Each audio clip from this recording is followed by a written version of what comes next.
नमस्कार। जीत क्लासेज गोपालगढ़ के YouTube channel पर आप सभी का एक बार फिर से स्वागत है। अपन आज पढ़ेंगे दिसंबर 2022 का राजस्थान का करंट अफेयर्स। राजस्थान संपूर्ण दिसंबर महीने का जो करंट अफेयर्स है वो आज अपन कंप्लीट करने वाले हैं। तो जो आगामी एक वर्ष के लिए सभी भर्तियों के लिए बहुत ही महत्वपूर्ण होने वाला राजस्थान का करंट अफेयर्स है ना, दिसंबर महीने का कंप्लीट करने जा रहे हैं। तो करते हैं बात एक एक बिंदु पर। राजस्थान सिविल सेवा अपील अधिकरण की जयपुर और जोधपुर स्थायी पीठ कहां पर है? जयपुर और जोधपुर स्थायी पीठ के क्षेत्र अधिकार है वो निर्धारित किए गए हैं।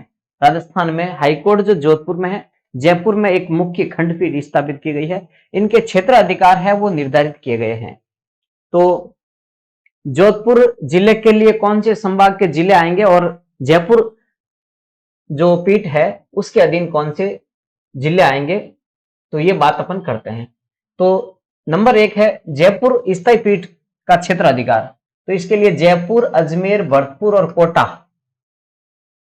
तो 4 संभाग के जितने भी जिले हैं, जैसे जयपुर संभाग के 5 जिले, अजमेर संभाग के 4 जिले, भरतपुर संभाग के 4 जिले और कोटा संभाग के 4 जिले, तो कुल कितने जिले हो गए? 17 जिले। 17 जिले हैं। ये ये जयपुर है हाईकोर्ट की स्थायी पीठ के अधीन होंगे, इसके क्षेत्र अधिकार में आएंगे। जयपुर हाईकोर्ट की जो मुख्य पीठ है, स्थायी पीठ है, इसके अधीन ये 4 संभाग आएंगे। इन 4 संभागों के जिले आएंगे, जयपुर, अजमेर, भरतपुर और कोटा के जिले, ठीक है ना, इन संभागों के जिले। और जोधपुर पीठ के अधीन कौन से आएंगे? जोधपुर, उदयपुर, बीकानेर, 3 संभाग इधर है, उधर 4 संभाग है। जोधपुर संभाग के 6 जिले, उदयपुर संभाग के 6 जिले और बीकानेर संभाग के 4 जिले। तो कितने हो गए? 12 और 4 16 है ना, 16 और वो 17 23, कितने हो गए? 33, ठीक है। तो जोधपुर, उदयपुर और बीकानेर संभाग के सारे जिले हैं वो जोधपुर पीठ के अधीन आएंगे। उल्लेखनीय है कि मुख्यमंत्री ने अगस्त 2022 में जोधपुर में राजस्थान सिविल सेवा अपील अधिकरण की स्थायी पीठ के गठन को प्रस्ताव को मंजूरी दी गई है। राजस्थान में स्थायी पीठ, पहले स्थायी पीठ जयपुर में ही थी। स्थायी पीठ है हाईकोर्ट जोधपुर में, लेकिन स्थायी पीठ जयपुर में थी। अब राजस्थान में 2 जगह स्थायी पीठ हो गई है, एक जयपुर एक जोधपुर, दोनों जगह, और दोनों का क्षेत्र अधिकार है वो बांट दिया गया है। तो जोधपुर में अभी स्थायी पीठ है उसको मंजूरी दी गई थी और इनका क्षेत्र अधिकार बांट दिए गए। जनवरी में आयोजित होंगे शहरी ओलंपिक खेल, 26 जनवरी 2023 से होना है प्रस्तावित। 240 नगरीय निकायों में से 10 नगर निगम, वर्तमान में 10 नगर निगम है, और 36 नगर परिषद और 194 नगर पालिकाएं इसमें शामिल होगी। इसमें कुल 7 प्रकार के खेल है वो शामिल होने जाएंगे। 7 प्रकार के खेल होंगे इसमें। जैसे नंबर 1 है कबड्डी। कबड्डी बालक और बालिका दोनों वर्ग के लिए है। और टेनिस बॉल क्रिकेट, तो टेनिस बॉल वो क्रिकेट है, ये दोनों वर्गों में है। फिर खो खो है, वॉलीबॉल है, एथलेटिक्स है और फुटबॉल और बास्केटबॉल, ये 7 खेल है इसमें शामिल किए गए हैं। खेलों का विशेष रूप से ध्यान रखना कौन कौन से खेल शामिल किए गए हैं, यहां से क्वेश्चन पूछा जाता है। तो कबड्डी, एक ध्यान रखना बॉल है ना, एक तो टेनिस बॉल क्रिकेट, उसके बाद में वॉलीबॉल, फुटबॉल, बास्केटबॉल, 4 तो ये हो गए। बास्केटबॉल, फुटबॉल, बॉल वाले एक याद करने का तरीका ढूंढ रहे हैं अपन। देखो बास्केटबॉल और फुटबॉल, वॉलीबॉल और टेनिस बॉल क्रिकेट, ये भी बॉल वाली हो गया बात। तो ये 4 तो ये हो गए। उसके अलावा एक है कबड्डी और एक हो गया खो खो, एक हो गया एथलेटिक्स। एथलेटिक्स में 100 मीटर, 200 मीटर और 400 मीटर रेस होगी इसमें शामिल। तो ये 7 गेम है वो शामिल किए गए हैं। खेल और खिलाड़ियों के प्रोत्साहन में अब 26 जनवरी से राजीव गांधी शहरी ओलंपिक का आयोजन किया जाएगा। साथ ही देश और प्रदेश के भविष्य युवा पीढ़ी को प्रोत्साहन करने के लिए अलग से बजट है वो आएगा, युवा बजट जिसको अपन कहेंगे, खिलाड़ियों और विद्यार्थियों को समर्पित होगा। और प्रदेशवासी आगामी बजट के लिए सुझाव भेजें। ये एक इनका मत था कि सुझाव भेजें किस प्रकार का बजट होना चाहिए। तो ये ध्यान रखना 7 खेल है इसमें शामिल किए गए हैं, 7 खेल है वो शामिल किए गए हैं। चलो, देवेंद्र झाझड़िया, देवेंद्र झाझड़िया को मानद डी लिट की उपाधि है ना, तो इनको मानद डी लिट की उपाधि मिली है पूर्व राज परिवार, इन 2 व्यक्तियों को मिली है, 2 व्यक्ति राजस्थान के मोहनलाल सुखाड़िया विश्वविद्यालय द्वारा 2 व्यक्तियों को अभी ये मानद उपाधियां दी गई है। तो किन किन को दी है, तो देखते हैं किन किन को दी है। पूर्व राज परिवार, मेवाड़ के पूर्व राज परिवार के सदस्य लक्ष्य राज सिंह मेवाड़, लक्ष्य राज सिंह मेवाड़ है ना, पूर्व राज परिवार के सदस्य लक्ष्य राज सिंह मेवाड़ को डॉक्टरी ऑफ लिटरेचर, डॉक्टरी ऑफ लिटरेचर की उपाधि दी गई है। और कुलाधिपति एवं राज्यपाल कलराज मिश्र द्वारा मोहनलाल सुखाड़िया विश्वविद्यालय उदयपुर, मोहनलाल सुखाड़िया विश्वविद्यालय उदयपुर के 30वें दीक्षांत समारोह के अवसर पर 20 दिसंबर को यह उपाधि प्रदान की गई। इनके अलावा डॉक्टर ऑफ लिटरेचर है ना, doctor of literature and D Litt की उपाधि 2 व्यक्तियों को मिली है। एक तो मिली है लक्ष्य राज सिंह मेवाड़ को और दूसरे व्यक्ति है देवेंद्र झाझड़िया। देवेंद्र झाझड़िया कहां के हैं, ये है चूरू के। चूरू में जन्मे देवेंद्र झाझड़िया है पैरा ओलंपिक में जेवेलिन थ्रो के खिलाड़ी है, पैरा ओलंपिक में जेवेलिन थ्रो के खिलाड़ी है देवेंद्र झाझड़िया, जो F46 स्पर्धा में भाग लेते हैं, F46 स्पर्धा में, ये F46 स्पर्धा में भाग लेते हैं। तो इनकी कैटेगरी कौन सी है, F46, ठीक है। और चूरू जिले के है देवेंद्र झाझड़िया, जेवेलिन थ्रो इनका खेल है, इन भाला फेंक इनका खेल है, और पैरा ओलंपिक है विकलांग श्रेणी में है, तो वो है चूरू के देवेंद्र झाझड़िया। और ये मेवाड़ के हैं लक्ष्य राज सिंह मेवाड़, इनको ये मोहनलाल सुखाड़िया विश्वविद्यालय जो उदयपुर में है इसके द्वारा डॉक्टर ऑफ लिटरेचर की उपाधि दी गई है। नेक्स्ट बढ़ते हैं आगे। पैरा ओलंपिक में 2 स्वर्ण पदक जीतने वाले पहले भारतीय है, देवेंद्र झाझड़िया की बात चल रही है। पैरा ओलंपिक में 2 स्वर्ण पदक जीतने वाले पहले भारतीय बने हैं देवेंद्र झाझड़िया, चूरू निवासी। एक तो इन्होंने पहले एथेंस ओलंपिक 2004 और रियो ओलंपिक 2016 में स्वर्ण पदक जीता है, और टोक्यो ओलंपिक 2020 में ग्रीष्मकालीन पैरा ओलंपिक में उन्होंने तीसरा पदक है वो रजत पदक है वो जीता है।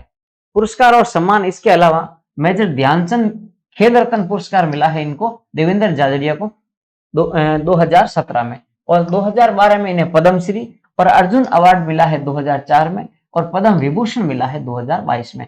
ध्यान रखना 2022 में देवेंद्र झाझड़िया को पद्म विभूषण मिला है, ये बहुत इंपॉर्टेंट है, ये बहुत इंपॉर्टेंट है। देवेंद्र झाझड़िया को 2022 में पद्म विभूषण मिला है, ये ध्यान रखना 2022 में पद्म विभूषण मिला है देवेंद्र झाझड़िया को। नेक्स्ट बिंदु पर बात करते हैं, राजस्थान को डिजिटल नवाचारों के लिए मिला राष्ट्रीय पुरस्कार।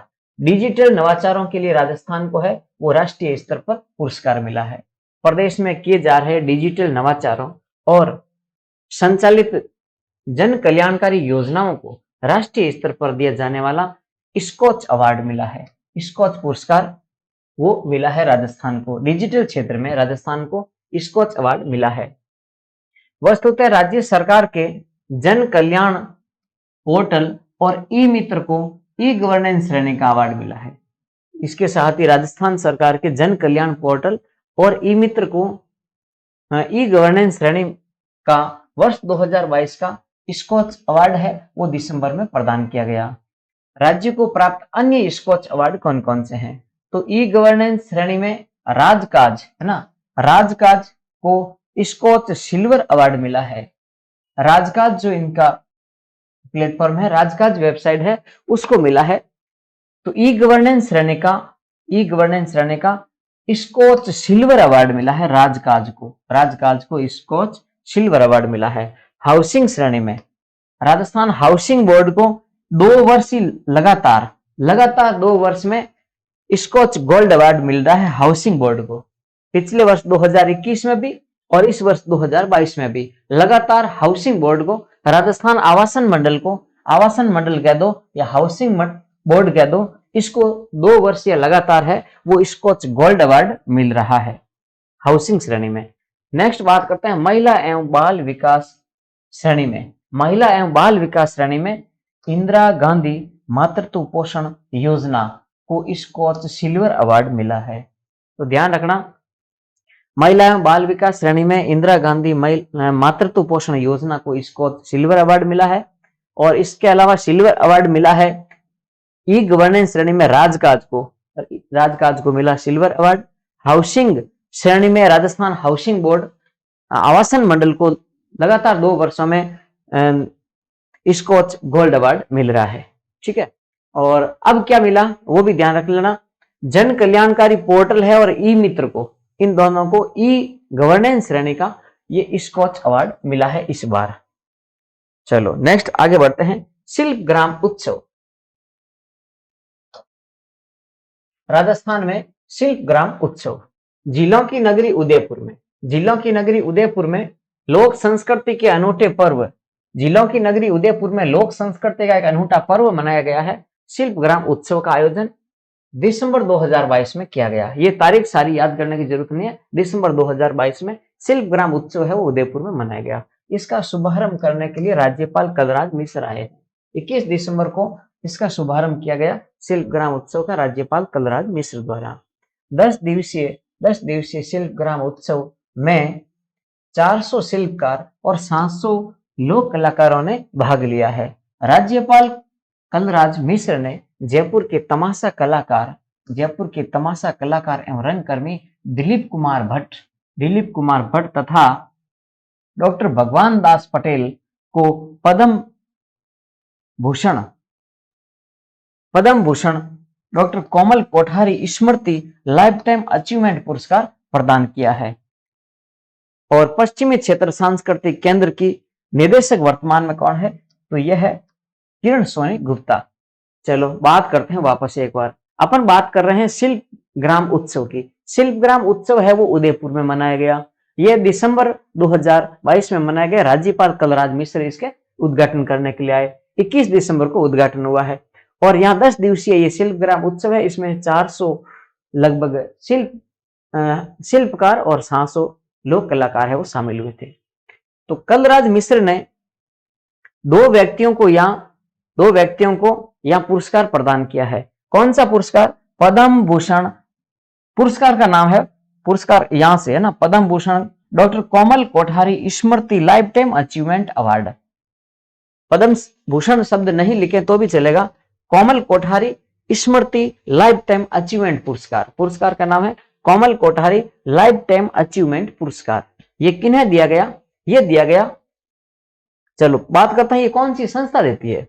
कोमल कोठारी लाइफ टाइम अचीवमेंट पुरस्कार है वो पुरस्कार दिया जाता है पश्चिमी क्षेत्र सांस्कृतिक केंद्र द्वारा। ठीक है, चलो ये कोमल कोठारी स्मृति लाइफ टाइम अचीवमेंट पुरस्कार किसको दिया गया? जयपुर के तमाशा कलाकार और रंगकर्मी दिलीप कुमार भट्ट और दूसरे है डॉक्टर भगवान दास पटेल। इन दो व्यक्तियों को ये पुरस्कार दिए गए। एक तो है दिलीप कुमार भट्ट, तमाशा और रंगकर्मी है दिलीप कुमार भट्ट जयपुर के, और दूसरे व्यक्ति है डॉक्टर भगवान दास पटेल और दिलीप कुमार भट्ट को कौन सा पुरस्कार दिया है? कोमल कोठारी स्मृति लाइफ टाइम अचीवमेंट पुरस्कार दिया है। ठीक है, चलो बढ़ते हैं आगे। और ध्यान रखना ये शिल्प ग्राम उत्सव है ना, इसका आयोजन किसके द्वारा किया गया? तो पश्चिमी क्षेत्र सांस्कृतिक केंद्र उदयपुर में है ना, पश्चिमी क्षेत्र सांस्कृतिक केंद्र, इसके द्वारा यह शिल्प ग्राम उत्सव का आयोजन हुआ है।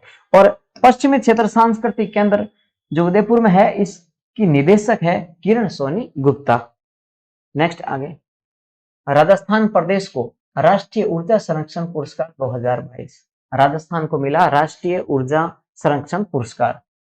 राष्ट्रीय ऊर्जा संरक्षण पुरस्कार 2022 के अंतर्गत ऊर्जा दक्षता ब्यूरो द्वारा सर्टिफिकेट ऑफ मेरिट दिया गया राजस्थान को। केंद्रीय विद्युत एवं नवीकरणीय मंत्रालय, केंद्रीय विद्युत एवं नवीकरणीय मंत्रालय, नवीकरणीय ऊर्जा मंत्री आर के सिंह, केंद्रीय विद्युत एवं नवीकरणीय ऊर्जा मंत्री आर के सिंह ने 14 दिसंबर को यह पुरस्कार है वो राजस्थान अक्षय ऊर्जा निगम को दिया। राजस्थान अक्षय ऊर्जा निगम, किसको यह पुरस्कार मिला है? ये पुरस्कार राजस्थान अक्षय ऊर्जा निगम को मिला है। तो अक्षय ऊर्जा निगम के प्रबंध निदेशक है अनिल ढाका ने यह पुरस्कार प्राप्त किया है। पुरस्कार कौन सा है? राष्ट्रीय ऊर्जा संरक्षण पुरस्कार, राष्ट्रीय ऊर्जा संरक्षण पुरस्कार है 2022 का। तो राजस्थान अक्षय ऊर्जा निगम को मिला है, इसके प्रबंध निदेशक है अनिल ढाका ने ये प्राप्त किया है। राष्ट्रपति श्रीमती द्रौपदी मुर्मू ने उत्तर पश्चिम रेलवे के अजमेर गैरेज कारखाने को बड़ी औद्योगिक इकाई और सरकारी भवन श्रेणी में ऊर्जा संरक्षण के लिए पहला पुरस्कार दिया गया और नागौर रेलवे स्टेशन को भी इसमें प्रथम पुरस्कार दिया गया। नेक्स्ट आगे बढ़ते हैं। कोणार्क युद्ध स्मारक। तो कोणार्क युद्ध स्मारक राजस्थान में कहां पर है? यह है कोणार्क युद्ध स्मारक, यह है आपके जोधपुर में। तो कोणार्क युद्ध स्मारक में विजय दिवस के रूप में मनाया गया वर्ष 1971। 1971 की भारत पाक युद्ध के बाद में जो भारत की विजय हुई, उसके उपलक्ष्य में जोधपुर में एक कोणार्क युद्ध स्मारक बनाया गया। 1971 के ऐतिहासिक भारत पाक युद्ध में भारत की विजय की वर्षगांठ में जोधपुर में स्थित कोणार्क युद्ध स्मारक में 16 दिसंबर 2022 को विजय दिवस के रूप में मनाया गया। इस कार्यक्रम के दौरान the flag foundation of India द्वारा कोणार्क युद्ध स्मारक पर 108 फीट का राष्ट्रीय ध्वज फहराया गया। 108 फीट का राष्ट्रीय ध्वज फहराया गया, जिसे एक युद्ध अनुभवी ब्रिगेडियर शक्ति सिंह सेवानिवृत्त है, उन्होंने ये फहराया है। शक्ति सिंह ने ये ध्वज फहराया है। बाल श्रम के प्रभावी रोकथाम हेतु उच्च अधिकार प्राप्त समिति का गठन किया गया है। समिति के अध्यक्ष कौन है? समिति अध्यक्ष बाल अधिकारिता मंत्री को इस समिति का अध्यक्ष बनाया गया है, जबकि श्रम एवं नियोजन मंत्री एवं जनजातीय क्षेत्रीय विकास मंत्री इस समिति के सह अध्यक्ष होंगे, यानी सह सदस्य होंगे। तो बाल श्रम रोकथाम संबंधी एक समिति बनाई गई है। बाल श्रम रोकथाम से संबंधित एक समिति बनी है। इसका अध्यक्ष कौन होगा? तो बाल अधिकारिता मंत्री इसका अध्यक्ष होगा। ठीक है, सदस्य कौन होंगे? श्रम एवं नियोजन मंत्री और दूसरा होगा जनजातीय क्षेत्रीय विकास मंत्री, ये दोनों इसमें सह अध्यक्ष होंगे। समिति का प्रशासनिक विभाग कौन सा होगा? तो बाल अधिकारिता विभाग। प्रशासनिक विभाग बाल अधिकारिता विभाग राजस्थान सरकार का बाल अधिकारिता विभाग है, इसका प्रशासनिक विभाग होगा। श्रीमती ममता भूपेश वर्तमान में बाल अधिकारिता मंत्री है। तो ममता भूपेश की अध्यक्षता में ये समिति बनी है। वर्तमान में बाल अधिकारिता मंत्री कौन है? ममता भूपेश है। तो ममता भूपेश की अध्यक्षता में ये बाल श्रम को प्रभावी रोकथाम के लिए एक समिति बनाई गई है। तो उसकी अध्यक्ष कौन है? ममता भूपेश है। नेक्स्ट आगे बढ़ते हैं। अडानी ग्रीन द्वारा राजस्थान में तीसरे हाइब्रिड संयंत्र का शुभारंभ किया गया है। अडानी ग्रीन द्वारा राजस्थान में तीसरा हाइब्रिड संयंत्र है, वो उसका शुभारंभ कर दिया गया है। Adani green energy limited AGEL द्वारा राजस्थान में अपना तीसरा हाइब्रिड बिजली संयंत्र चालू किए जाने की घोषणा कर दी गई है। इसकी उत्पादन क्षमता है वो 450 मेगावाट। तीसरा संयंत्र है, इसकी उत्पादन क्षमता 450 मेगावाट। इसी के साथ अडानी का जो हाइब्रिड ऊर्जा संयंत्र है कुल मिला के 1440 मेगावाट का हो गया है। चलो नेक्स्ट आगे बात करते हैं। 1440 मेगावाट की परिचालन क्षमता के साथ दुनिया की सबसे बड़ी विंड यानी हवा और सोलर यानी सूर्य है ना, सौर ऊर्जा, वायु इन पवन ऊर्जा और सौर ऊर्जा दोनों का मिक्स है, दोनों ही रूप में है, तो इसलिए हाइब्रिड हो गया ना। Hybrid wind solar hybrid power उत्पादक कंपनी बन गई है दुनिया की सबसे बड़ी। तो अडानी ग्रुप है, अडानी ग्रीन एनर्जी लिमिटेड, ये विंड सोलर हाइब्रिड पावर उत्पादन करने वाली दुनिया की सबसे बड़ी कंपनी बन गई है। और कितने मेगावाट का उत्पादन कर रही है? कुल वर्तमान में 1440 मेगावाट का उत्पादन कर रही है। इससे पहले इसने जैसलमेर में ही मई 2022 में पहला हाइब्रिड संयंत्र लगाया था। भारत का पहला 390 मेगावाट का 300 पहली बार में लगाया था जैसलमेर में। ये तीनों जैसलमेर में है वैसे, पहली बार में लगाया था 390 मेगावाट का हाइब्रिड बिजली संयंत्र। उसके बाद में 600 मेगावाट, उसके बाद में 600 मेगावाट के हाइब्रिड पावर प्लांट को सितंबर में चालू कर दिया गया था। तो पहले तो लगाया 390 का, फिर लगाया 600 मेगावाट का, और अब लगाया है 450 का। सबसे पहले लगाया कितना? 390 का, उसके बाद में लगाया 600 का, और अब लगाया है 450 का। इस प्रकार कुल 1440 मेगावाट कि हाइब्रिड, ये सोलर और विंड दोनों का हाइब्रिड उत्पादन, ये विद्युत उत्पादन करने वाली दुनिया की सबसे बड़ी कंपनी बन गई है अडानी ग्रीन एनर्जी लिमिटेड। चलो नेक्स्ट बात करते हैं, वर्तमान में कंपनी की कुल परिचालन उत्पादन क्षमता कितनी हो गई है? 7.17 है, वो गीगावाट हो गई है। कंपनी अब विश्व की सबसे बड़ी wind solar hybrid power developer company बन गई है। ये बात ध्यान रखनी है। राजीविका ने क्या? इंडिया पोस्ट पेमेंट बैंक तथा फिनो पेमेंट बैंक के साथ MOU। राजस्थान ग्रामीण आजीविका विकास परिषद यानी राजीविका द्वारा इंडिया पोस्ट पेमेंट बैंक तथा फिनो पेमेंट बैंक के साथ है वो समझौता किया है। उद्देश्य क्या है इसका? मिशन उद्देश्य है मिशन 1GP 1BC प्रोजेक्ट के अंतर्गत राज्य के 17 जिलों में, राज्य के कितने जिलों में? 17 जिलों में स्वयं सहायता समूह की प्रशिक्षित एवं IIBF सर्टिफिकेट महिलाओं को, जो प्रशिक्षित एवं सर्टिफिकेट महिलाएं हैं, उन्हें BC सखी के रूप में लगाने हेतु, है ना, उनको BC सखी के रूप में लगाया जाएगा। ठीक है, और क्या बात है इसमें, बात करते हैं, देखते हैं। अभी तक 25 जिलों में BC सखी लगाने के लिए MOU हो चुके हैं। BC सखी संबंधित ग्राम पंचायत में ग्रामीण क्षेत्र के निवासियों तथा स्वयं सहायता समूह के परिवारों को निःशुल्क बैंकिंग सुविधाएं उपलब्ध वो करवाना इसका उद्देश्य है। नेक्स्ट आगे, मुख्यमंत्री लघु वाणिज्यिक वाहन स्वरोजगार योजना लॉन्च की गई है। लघु वाणिज्यिक वाहन स्वरोजगार योजना, उद्योग मंत्री शकुंतला रावत द्वारा मुख्यमंत्री लघु वाणिज्यिक वाहन स्वरोजगार योजना को उद्योग भवन में BIP बोर्ड रूम में लॉन्च किया है। इसके बारे में क्या है, बात करते हैं। वाहन की ऑन रोड कीमत का अधिकतम 10%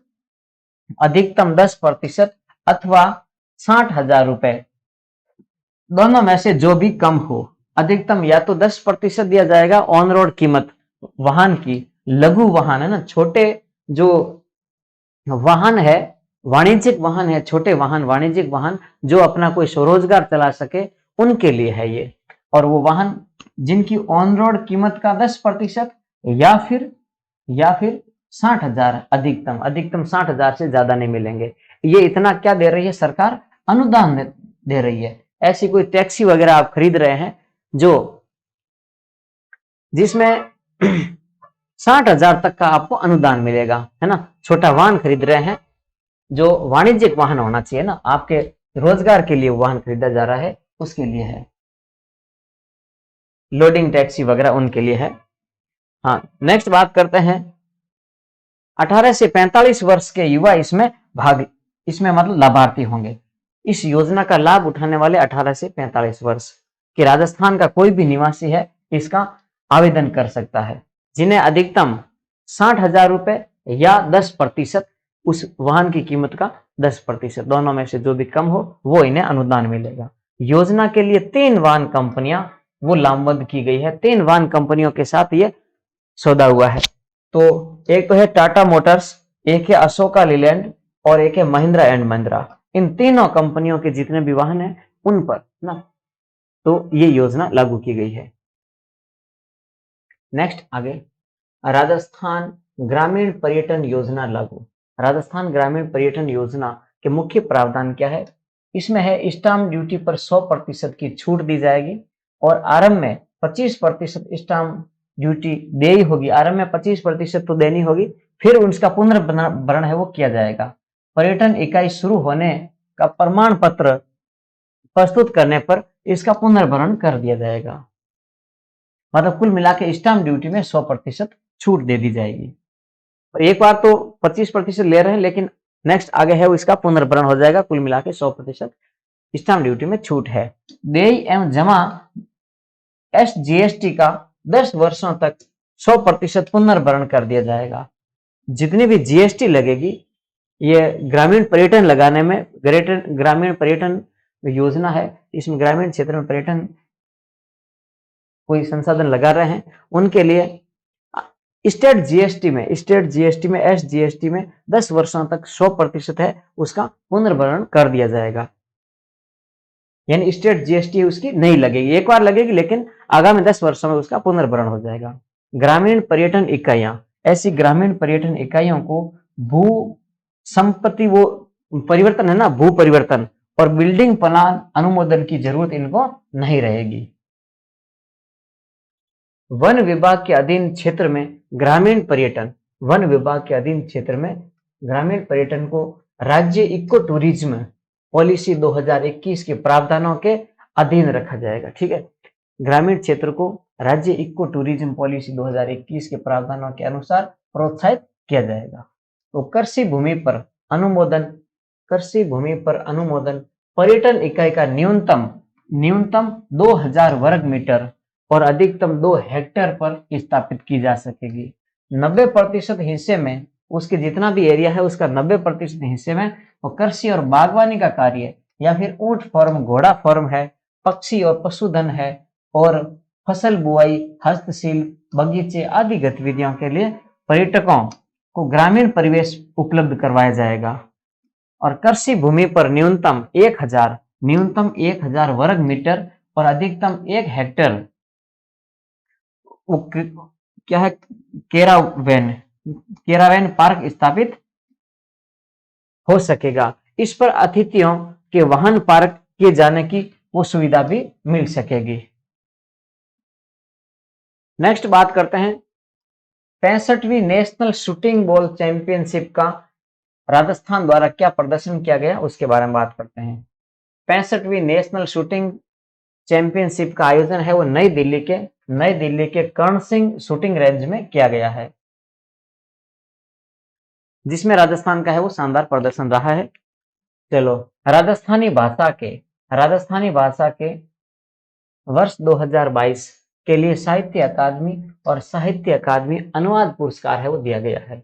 साहित्य अकादमी का राजस्थानी भाषा के लिए पुरस्कार बीकानेर के वरिष्ठ साहित्यकार कमल रंगा को साहित्य अकादमी पुरस्कार दिया है। राजस्थानी भाषा का साहित्य अकादमी पुरस्कार 2022 का किन्हें दिया गया, तो बीकानेर के कमल रंगा को दिया गया। उनका चर्चित उनका नाटक है, चर्चित नाटक अल्हेकु अंबा कमल रंगा। याद कैसे करना, अल्हेकु अंबा कमल रंगा, है ना, अल्हेकु अंबा कमल रंगा। और कमल रंगा का क्या है, ये नाटक है, और बीकानेर के है कमल रंगा। इनको मिला है 2022 का साहित्य अकादमी पुरस्कार, साहित्य अकादमी राजस्थानी भाषा का। नेक्स्ट बात करते हैं, यह कृति महाभारत की पौराणिक नारी चरित्र अंबा को केंद्र में रखकर सर्जित की गई है। ये नाटक है, पौराणिक महाभारत का जो नारी चरित्र अंबा था उसको केंद्र में रखकर ये नाटक लिखा गया है। नेक्स्ट है वही 2022 का राजस्थानी भाषा का अनुवाद पुरस्कार दिया गया। 2022 का राजस्थानी भाषा का साहित्य अकादमी अनुवाद पुरस्कार, साहित्य अकादमी राजस्थानी भाषा के लिए एक अनुवाद पुरस्कार भी देती है।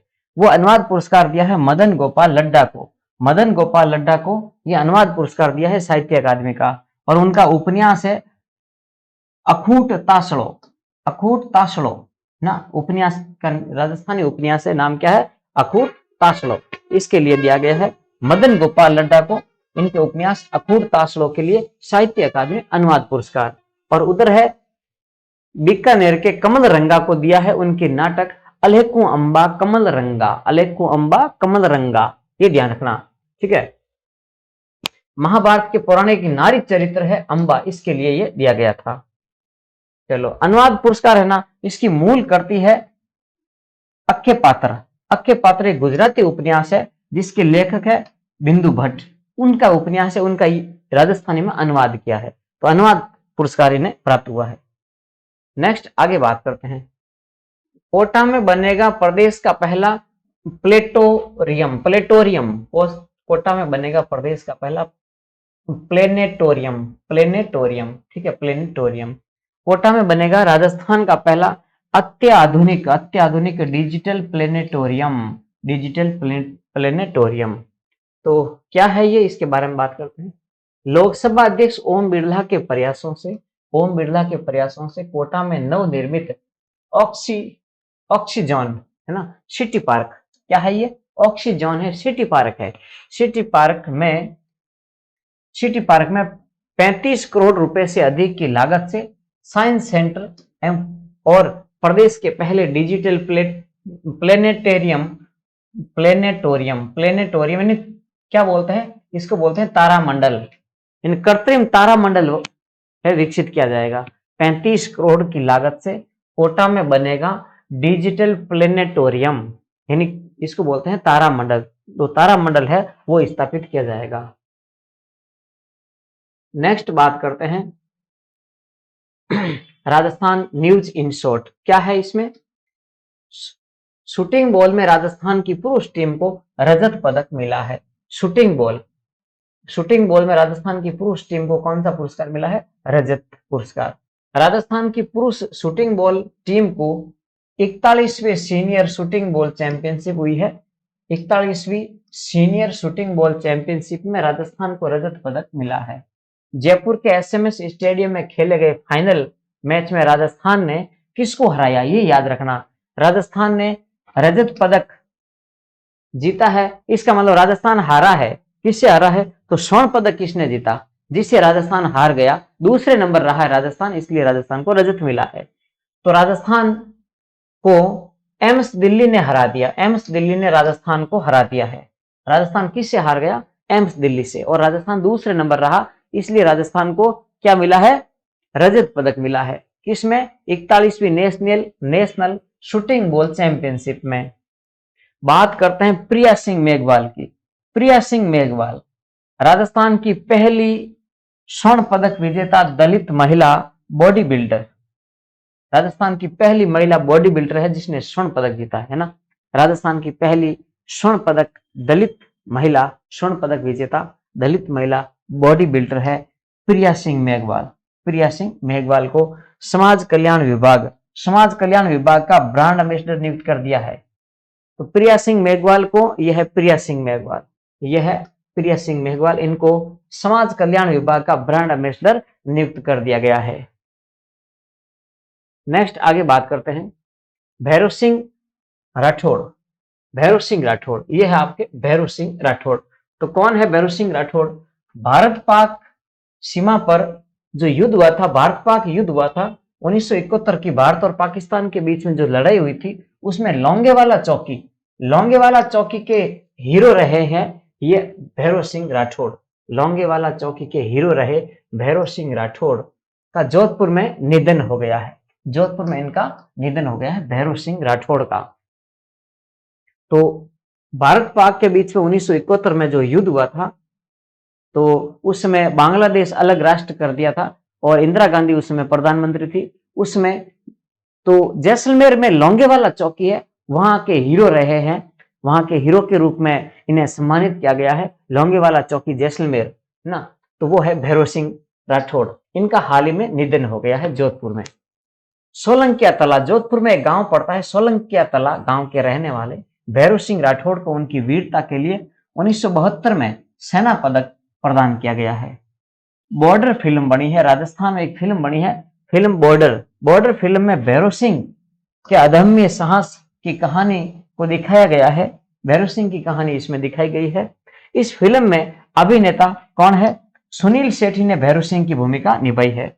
सुनील शेट्टी ने भैरव सिंह राठौड़ की भूमिका है वो किसने निभाई, सुनील शेट्टी ने निभाई है। इरा टांग की पुस्तक कुछ पन्ने इश्क। इरा टाक की पुस्तक है कुछ पन्ने इश्क, यह है इरा टाक की पुस्तक कौन सी है, कुछ पन्ने इश्क। कुछ पन्ने इश्क जयपुर की लेखिका, कहाँ की है ये? इरा टाक जयपुर की है। जयपुर की लेखिका इरा टाक की ये दूसरी पुस्तक है, जिसे जिसे पेंग पेंगिन जिसे पेंग इन रैंडम हाउस यानी हिंदी पॉकेट बुक से रिलीज किया गया है। ठीक है, इसकी ये दूसरी पुस्तक है जो इस प्रकार रिलीज हुई है। इसकी इरा टाक की ये कौन सी पुस्तक है? इसका नाम है कुछ पन्ने इश्क। ये इनकी दूसरी पुस्तक है, जिसे पेंगुइन रैंडम हाउस यानी हिंदी पॉकेट बुक से रिलीज किया गया है दिसंबर 2022 में। इस पुस्तक में मानवीय संवेदनाओं को समेटे 11 कहानियां हैं। मानवीय संवेदनाओं से संबंधित 11 कहानियां इसमें समेटी गई है। इससे पहले उनका उपन्यास था लव ड्रग, वैलेंटाइन डे पर आया था, है ना, डे पर था, वैलेंटाइन डे पर था लव ड्रग है, वैलेंटाइन डे पर आया था। तो पहला उनका उपन्यास था, वो भी इसी प्रकार पॉकेट बुक्स के रूप में लॉन्च हुआ था।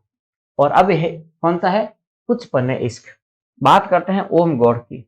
नेशनल एडिटर ओम गौड़ को journalist of the year award से सम्मानित किया है। Journalist of the year award मिला है, journalist of the year award मिला है। किसे मिला? ओम गौड़ को मिला है। यह नेशनल एडिटर है, ठीक है, ओम गौड़। बोरिस जॉनसन और हिलेरी क्लिंटन भारत की यात्रा पर आए हैं। भारत की क्या?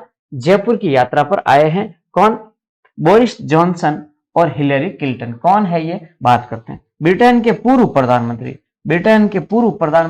बोरिस जॉनसन, ब्रिटेन के पूर्व प्रधानमंत्री है बोरिस जॉनसन, और अमेरिका के पूर्व राष्ट्रपति बिल क्लिंटन की पत्नी हिलेरी क्लिंटन। एक तो है बोरिस जॉनसन, कौन है? ब्रिटेन के पूर्व प्रधानमंत्री है बोरिस जॉनसन। और कौन आई है?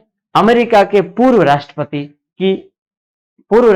बिल क्लिंटन की पत्नी हिलेरी क्लिंटन, जो दिसंबर माह में जयपुर भ्रमण पर आए हैं। ये दोनों जयपुर आए हैं। नेक्स्ट है Rajkumari Gurjar, RPSC, Rajasthan public service commission. इन आरपीसी में सबसे वरिष्ठ सदस्य राजकुमारी गुर्जर 6 वर्ष का अपना कार्यकाल पूरा कर चुकी है, और यह अब आरपीसी सदस्य के रूप में रिटायर हो गई है। ठीक है, तो दिसंबर से ये आरपीसी सदस्य के रूप में रिटायर हुई है। कौन है? राजकुमारी गुर्जर। इनका 6 वर्षीय कार्यकाल है, वो समाप्त हो गया है। तो इनका सिस्टम क्या है? 6 वर्ष या 62 वर्ष आयु। आरपीसी में सदस्य या अध्यक्ष कब तक रहते हैं? 6 वर्ष या 62 वर्ष। बात करते हैं राजस्थान लोक सेवा आयोग में एक अध्यक्ष और 7 सदस्य होते हैं, यानी 1 + 7 होते हैं। यह एक संवैधानिक पद है, और राज्य के राज्यपाल की आज्ञा से इस पद की नियुक्ति होती है। नियुक्ति राज्यपाल, सरकार की अनुशंसा पर राज्यपाल द्वारा इसकी नियुक्ति होती है। अध्यक्ष एवं सदस्य अधिकतम 6 वर्ष या 62 वर्ष की आयु तक इस पद पर रहते हैं। तो राजकुमारी गुर्जर के ये 6 वर्ष है वो पूर्ण हो गए हैं। जो भी पहले हो, इन 6 वर्ष या पहले हो जाए या 62 वर्ष की आयु पूरी हो जाए, जो भी पहले हो, तब तक ये आयोग में कार्य करते रहेंगे। आयोग के वर्तमान अध्यक्ष संजय कुमार श्रोत्रिय है। वर्तमान आरपीएससी के अध्यक्ष कौन है? संजय कुमार श्रोत्रिय है। और वर्तमान में सदस्य कौन कौन है? आरपीएससी में वर्तमान में सदस्य है डॉक्टर संगीता आर्य, डॉक्टर जसवंत सिंह राठी और बाबूलाल कटारा और मंजू शर्मा। इससे पहले 3 महिलाएं सदस्य थी, है ना। तो संगीता आर्य, डॉक्टर मंजू शर्मा और राजकुमारी गुर्जर, 3 महिलाएं सदस्य थी इसमें। तो उनमें से ये फ्री हो गई है राजकुमारी गुर्जर। वर्तमान में आरपीएससी में महिला सदस्य कितनी है अगर बात करें तो 2 है। एक तो है संगीता आर्य और इधर है मंजू शर्मा। ये 2 वर्तमान में महिला सदस्य है। बात करते हैं कृति भारती। कौन है कृति भारती? जोधपुर के सारथी ट्रस्ट की मैनेजिंग ट्रस्टी एवं पुनर्वास मनोवैज्ञानिक डॉक्टर कृति भारती। जोधपुर में एक सारथी ट्रस्ट है, उसकी मैनेजिंग ट्रस्टी है, ठीक है, और पुनर्वास मनोवैज्ञानिक है।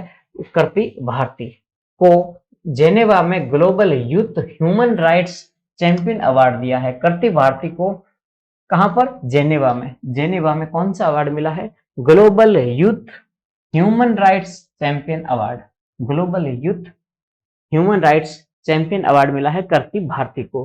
कहाँ की है? ये जोधपुर की रहने वाली है, जोधपुर की है कृति भारती, सारथी ट्रस्ट की। किस वो ट्रस्ट से संबंधित है? तो सारथी ट्रस्ट। नेक्स्ट बात करते हैं, ये सम्मान उन्हें स्विट्जरलैंड के जेनेवा में स्थित अंतरराष्ट्रीय संगठन Geneva centre of human rights and global dialogue द्वारा दिया गया है। कृति भारती की एकमात्र चाइल्ड मैरिज एक्टिविस्ट है। एकमात्र चाइल्ड, कृति भारती कौन है? वो एकमात्र चाइल्ड मैरिज एक्टिविस्ट है। पहली बार किसी भारतीय एक्टिविस्ट को यह पुरस्कार मिला है, जो जोधपुर की कृति भारती को मिला है। नेक्स्ट बात करें, पुनीत रस्तोगी, केंद्रीय गृह मंत्रालय ने एक आदेश जारी कर वरिष्ठ आईपीएस अधिकारी पुनीत रस्तोगी को जोधपुर स्थित बीएसएफ राजस्थान फ्रंटियर का नया आईजी नियुक्त किया है। जोधपुर जो बीएसएफ का फ्रंटियर मुख्यालय है, उसका आईजी नियुक्त किया है किसे? पुनीत रस्तोगी को। योगेंद्र सैनी की बात करें, योगेंद्र सैनी अलवर निवासी है। योगेंद्र सैनी, अलवर निवासी योगेंद्र सैनी जो कभी चाय की थड़ी पर कप प्लेट धोते थे। योगेंद्र सैनी अलवर के हैं, जो कभी चाय की थड़ी पर कप प्लेट धोया करते थे। योगेंद्र सैनी, वह आज दुनिया के टेक्निकल योगी के नाम से प्रसिद्ध है। योगेंद्र सैनी है ये टेक्निकल योगी, यूट्यूब चैनल है इनका वो टेक्निकल योगी, ठीक है। तो योगेंद्र सैनी का, तो आज ये टेक्निकल योगी के नाम से विख्यात है। ये अलवर निवासी है योगेंद्र सैनी, और ये कभी चाय की थड़ी पर कप प्लेट धोया करते थे। 2016 में यूट्यूब चैनल शुरू किया था इन्होंने, यूट्यूब चैनल शुरू किया था और ये मुकाम हासिल किया इन्होंने। हाँ, ये मुकाम हासिल करने वाले योगेंद्र ने गूगल के मुख्यालय सिंगापुर में आयोजित शिखर सम्मेलन में भारत का प्रतिनिधित्व किया है। सिंगापुर में गूगल की ओर से एक सम्मेलन आयोजित किया गया था, उसमें भारत का प्रतिनिधि के रूप में ये शामिल हुआ है। योगेंद्र सैनी अलवर निवासी, इन टेक्निकल योगी के नाम से प्रसिद्ध है ये। मनीषा चहार, पुणे महाराष्ट्र में आयोजित 71वीं ऑल इंडिया पुलिस गेम्स में भरतपुर पुलिस की मनीषा चहार ने all India police armed wrestling प्रतियोगिता में स्वर्ण पदक जीता है। किसने? मनीषा चहार ने। मनीषा अब मार्च 2023 में ईरान में होने वाली एशियन चैंपियनशिप में आर्म्ड रेसलिंग में भाग लेगी। बात करते हैं नेक्स्ट, ओम प्रकाश मिठारवाल। ओम प्रकाश मिठारवाल राजस्थान पुलिस में शूटिंग टीम के खिलाड़ी ओम प्रकाश मिठारवाल को राष्ट्रपति द्रौपदी मुर्मू ने अर्जुन पुरस्कार से सम्मानित किया है। अर्जुन पुरस्कार से सम्मानित किया है। ये सिक्कर की खंडेला के निवासी है ओम प्रकाश मिठारवाल। लोक बंधु, अंतरराष्ट्रीय दिव्यांग दिवस, अंतरराष्ट्रीय दिव्यांगजन दिवस मनाया जाता है 3 दिसंबर के दिन। इस अवसर पर जयपुर में राज्य स्तरीय समारोह का आयोजन हुआ है। इसमें बाड़मेर जिला कलेक्टर लोक बंधु को, बाड़मेर के जिला कलेक्टर है लोक बंधु को दिव्यांगजन के लिए बेहतरीन कार्य करने के लिए सम्मानित किया गया है। नेक्स्ट बात करते हैं रुमा देवी। रुमा देवी अमेरिका में सम्मानित हुई है। 10वें वार्षिक ग्लोबल वुमेन फेस्टिवल 2022, 10वें वार्षिक ग्लोबल वुमेन फेस्टिवल 2022 में बाड़मेर निवासी अंतरराष्ट्रीय फैशन डिजाइनर रुमा देवी को सम्मानित किया गया है। महिला सशक्तिकरण की दिशा में विश्व स्तरीय कार्य करने पर संयुक्त राज्य अमेरिका के संस्थान एम्पावरिंग की ओर से यह सम्मान दिया गया है। उन्हें महिला सशक्तिकरण की वैश्विक महिला नेता के रूप में प्रशंसा पत्र देकर उन्हें सम्मानित किया गया है। मनीष भवन भरतपुर के वेट लिफ्टिंग कोच और राजस्थान वेट लिफ्टिंग एसोसिएशन के अध्यक्ष मनीष भान। तो यहां ध्यान रखना, मनीष भवन नहीं है, मनीष भान है। मनीष भान, ठीक है। भरतपुर के वेट लिफ्टिंग कोच है और भारतीय राजस्थान वेट लिफ्टिंग एसोसिएशन के वो अध्यक्ष मनीष भान सिंह को इंडियन वेट लिफ्टिंग फेडरेशन में राजस्थान की ओर से तकनीकी अधिकारी रेफरी नियुक्त किया गया है। तो ध्यान देना वापस, ये है भरतपुर के निवासी मनीष भान सिंह। इनको क्या, ये भरतपुर में वेट लिफ्टिंग कोच है और राजस्थान वेट लिफ्टिंग एसोसिएशन के ये अध्यक्ष है। इनको इंडियन वेट लिफ्टिंग फेडरेशन में राजस्थान की ओर से तकनीकी अधिकारी रेफरी नियुक्त किया गया है मनीष भान सिंह भरतपुर को। स्वाति अग्रवाल और समूह, राजस्थान की स्वाति अग्रवाल और समूह शास्त्रीय का चयन वंदे भारत नृत्य उत्सव 2023 की राष्ट्रीय स्तर की प्रतियोगिता में हुआ है।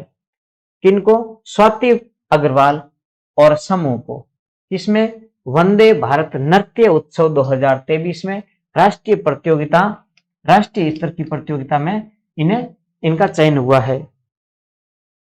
नेक्स्ट आगे, वैभव गहलोत आरसीए के अध्यक्ष पुनर्निर्वाचित। मुख्यमंत्री अशोक गहलोत के पुत्र वैभव गहलोत पुनः राजस्थान क्रिकेट एसोसिएशन यानी आरसीए, राजस्थान क्रिकेट एसोसिएशन मतलब आरसीए के अध्यक्ष बन गए हैं पुनः। उनका ये चयन निर्विरोध हुआ चयन हुआ है उनका। आरसीए में जनरल बॉडी की मीटिंग में चुनाव अधिकारी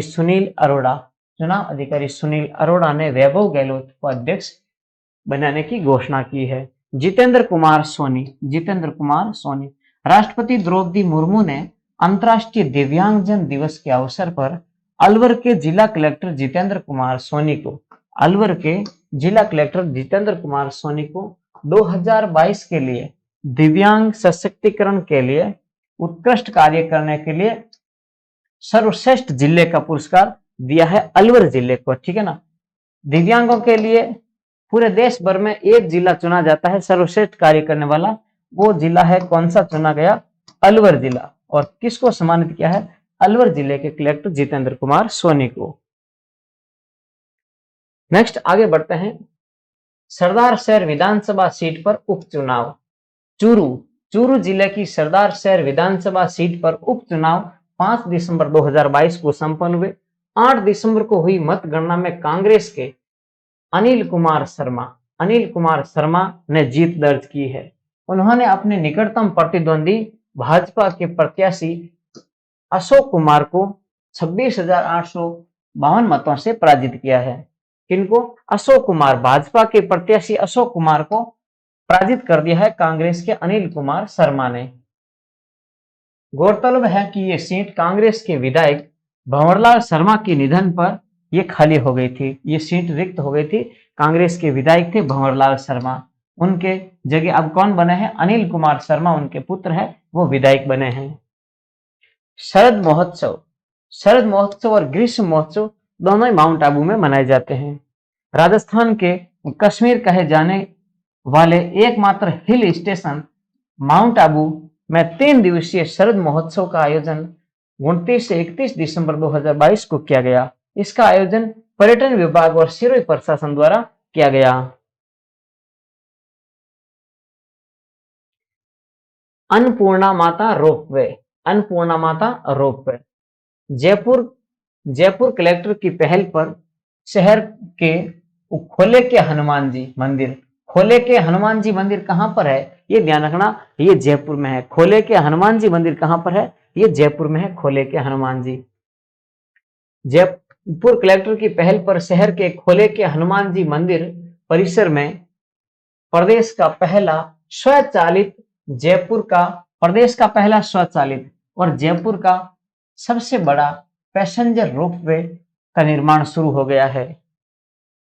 रोपवे का नाम अन्नपूर्णा माता रोपवे होगा। रोपवे का नाम क्या होगा, अन्नपूर्णा माता रोपवे, जो कि प्रदेश का 5वां है। ये राजस्थान का 5वां रोपवे होगा और जयपुर जिले का दूसरा रोपवे है। ये जयपुर जिले का दूसरा, जयपुर जिले का सामोद हनुमान जी रोपवे के बाद, इससे पहले जयपुर में सामोद हनुमान जी रोपवे है और अब ये दूसरा बना है, खोले के हनुमान जी मंदिर परिसर में लगा है, खोले के हनुमान जी मंदिर परिसर में। ठीक है। और रोपवे का नाम क्या होगा? अन्नपूर्णा माता रोपवे। खुले के हनुमान जी मंदिर से अन्नपूर्णा माता मंदिर के बीच में ये रोपवे लगा है जयपुर में। ये जयपुर शहर का दूसरा है और राजस्थान का 5वां रोपवे है। नेक्स्ट बात करते हैं रोपवे महत्वपूर्ण तथ्य। अन्नपूर्णा माता मंदिर से खुले के हनुमान जी मंदिर की पहाड़ी के बीच में स्थित वैष्णो देवी मंदिर तक यह रोपवे 436 मीटर लंबा होगा, जो जयपुर का सबसे लंबा रोपवे होगा। 24 ट्रॉली वाले, इसमें कितनी ट्रॉलियां होगी? 24 ट्रॉली वाले इस रोपवे की क्षमता 800 यात्री प्रति घंटा है। 800 यात्री एक घंटे में जा सकते हैं। वर्तमान राजस्थान में 4 रोपवे पहले से है। एक तो सबसे पहले सुंदा माता जालोर में है, उसकी लंबाई है 800 मीटर। दूसरा मनसापूर्ण करणी माता उदयपुर में है 387 मीटर। और तीसरा है सावित्री माता पुष्कर में 700 मीटर लंबा रोपवे। और सामोद के हनुमान जी मंदिर चौमू जयपुर में 400 मीटर का है।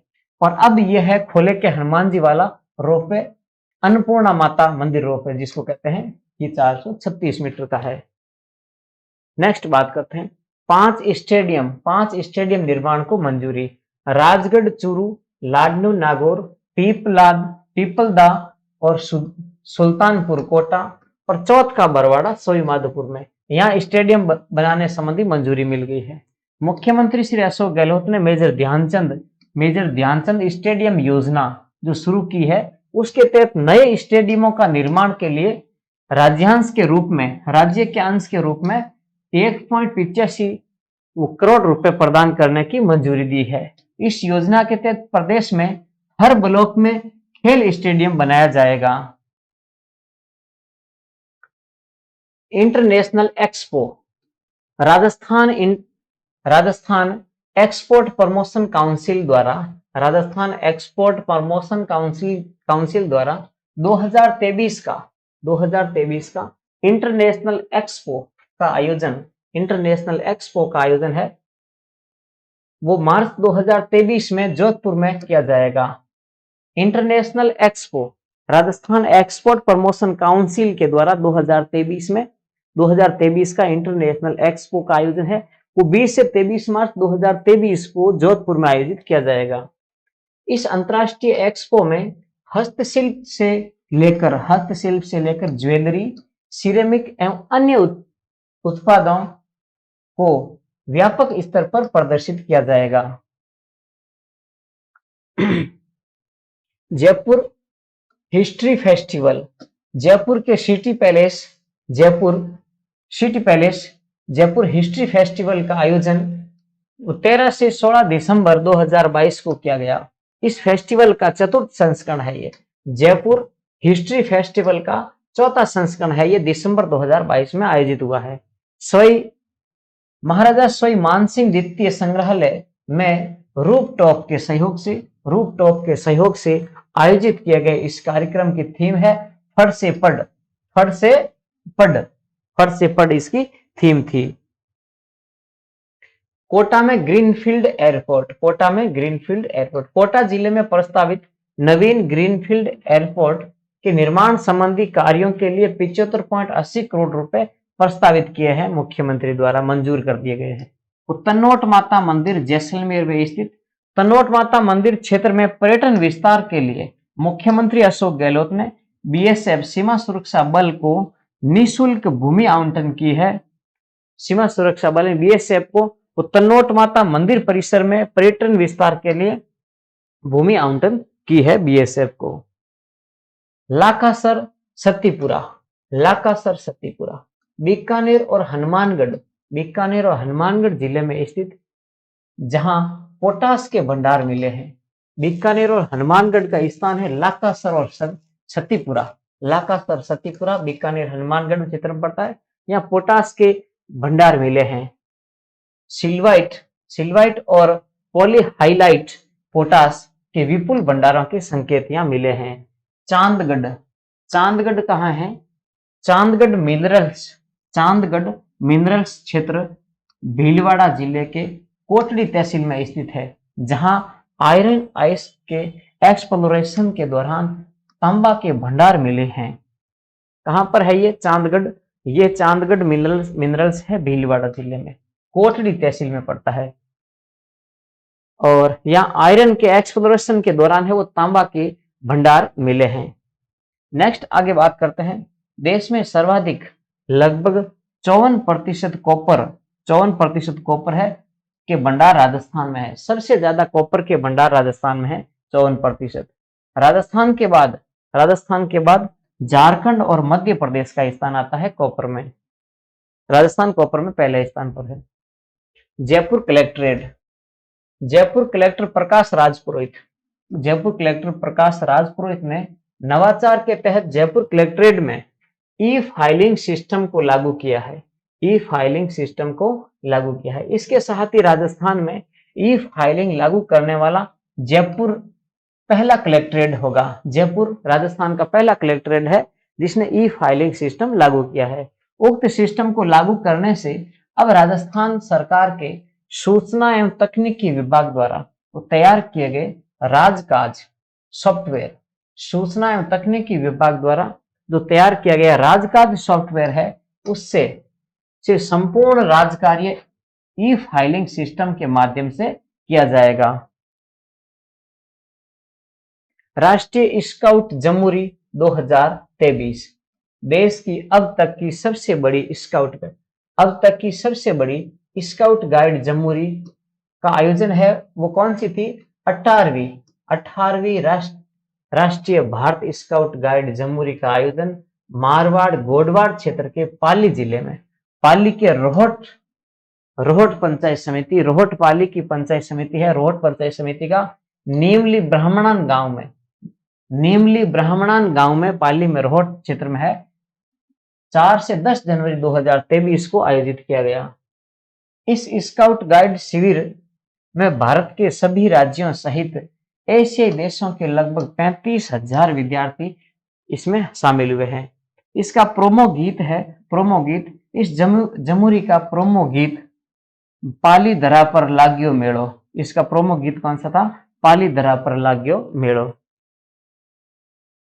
नेक्स्ट आगे है कुंभलगढ़ महोत्सव। राजसमंद जिले में 3 दिवसीय कुंभलगढ़ महोत्सव का आगाज 1 दिसंबर 2022 को हुआ। विश्व का उपाध्यक्ष, 20 सूत्रीय कार्यक्रम के उपाध्यक्ष कौन है? अध्यक्ष तो मुख्यमंत्री होते हैं, उपाध्यक्ष है डॉक्टर चंद्रभान ने ढोल बजाकर इसका शुभारंभ किया है। कुंभलगढ़ दुर्ग में कलाकारों ने रंगारंग प्रस्तुतियां दी।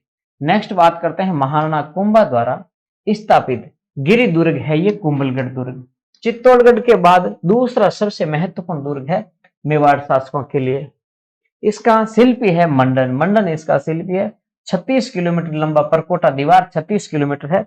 ऊपर 8 घुड़सवार एक साथ चल सकते हैं, इतनी चौड़ी है ऊपर से। चीन की महान दीवार के बाद ये विश्व की दूसरी सबसे बड़ी दीवार है। कोटा मुद्रा उत्सव 2022, कोटा मुद्रा उत्सव 2022 Kota philately and numismatic society की ओर से एग्जीबिशन ट्रेड फेयर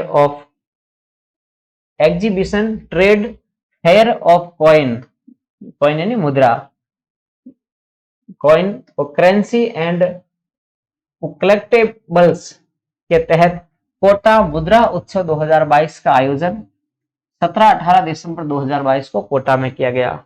इसमें देश के विभिन्न रियासतों देश के विभिन्न कालखंड में प्रचलित मुद्राओं का यानी सिक्कों का प्रदर्शन किया गया। डेजर्ट थीम पार्क, सीमा सुरक्षा बल ने यानी बीएसएफ ने एक अनूठी पहल करते हुए डेजर्ट थीम पार्क का निर्माण जैसलमेर में करवाया है। यह देश में सीमा सुरक्षा बल की तरफ से बनाया गया अपने आप में एक पहला थीम पार्क है। सम क्षेत्र में कहां पर किया गया? यह थीम पार्क सम क्षेत्र में विकसित किया गया। प्रदेश का पहला पैंथर रेस्क्यू सेंटर, राजस्थान का पहला पैंथर रेस्क्यू सेंटर है वो उदयपुर वन विभाग द्वारा सज्जनगढ़ अभयारण्य में शुरू किया गया है। सज्जनगढ़ अभयारण्य उदयपुर में राजस्थान का पहला पैंथर रेस्क्यू सेंटर है वो बनाया जाएगा। इसके लिए 4.72 करोड़ राशि है वो स्वीकृत हुई है। बायोलॉजिकल पार्क, सज्जनगढ़ में बायोलॉजिकल पार्क है उदयपुर में, बायोलॉजिकल पार्क के पास रेस्क्यू सेंटर करीब करीब 3 हेक्टेयर पर बनेगा। उल्लेखनीय है कि उदयपुर में बड़ी संख्या में तेंदुए हैं, कई बार आबादी क्षेत्र में आ जाते हैं, उन्हीं के वो तेंदुओं को रेस्क्यू करने के लिए एक सेंटर बनाया जाएगा।